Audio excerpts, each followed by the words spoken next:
Jo, de Jippening van Museum der Dingen. Hoe ben je op het idee gekomen? Dat begint eigenlijk met wat de mogelijkheden en onmogelijkheden zijn om kinderen in deze regio te bereiken. Ja, voor de zomervakantie was het natuurlijk gewoon dat er nog heel weinig echt mocht op scholen met kinderen en kunst en cultuur. Dus toen dachten we van wat kunnen we ze geven voor de zomervakantie waarmee ze lekker aan de slag kunnen in de zomervakantie. Verhalen verzamelen, dingen verzinnen, dingen bouwen, dingen creëren. Nou, daar is een hele mooie opdracht, een Leporello, uitgekomen met een stuk of 6 opdrachten.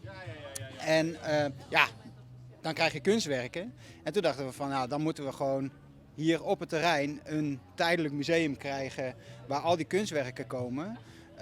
Nou, dus het resultaat. Dus dat is wel heel tof. Nou, ik kan een hoers maken. Dit is een poes. En ja, hier zit mijn naam en ik. En dan binnen dit al je liesjes.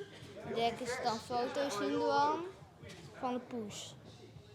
Dus eerst wil ik zeggen dat ik het fantastisch vind natuurlijk dat dit museum hier geopend is. Al is het maar een tijdelijk museum. En wat allemaal prachtige kunstwerken er staan van alle kinderen die dat gemaakt hebben van de basisschool.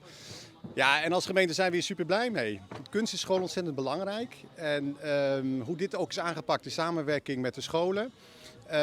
Maar ook kinderen die dat apart of alleen kunnen aanleveren. Ja, laat zien hoe mensen bezig zijn met talentontwikkeling. En ook die kinderen. En dat is zo ontzettend belangrijk. Dat je iets van jezelf kan laten zien. Dat je leert nieuwe dingen. En dat je dat ook kan uiten. Nou, de een uit dat hier in een kunstwerk. Nou, er zijn vandaag ook nog dansworkshops en graffiti, kunst, et cetera. Maar het zijn allemaal uitingen.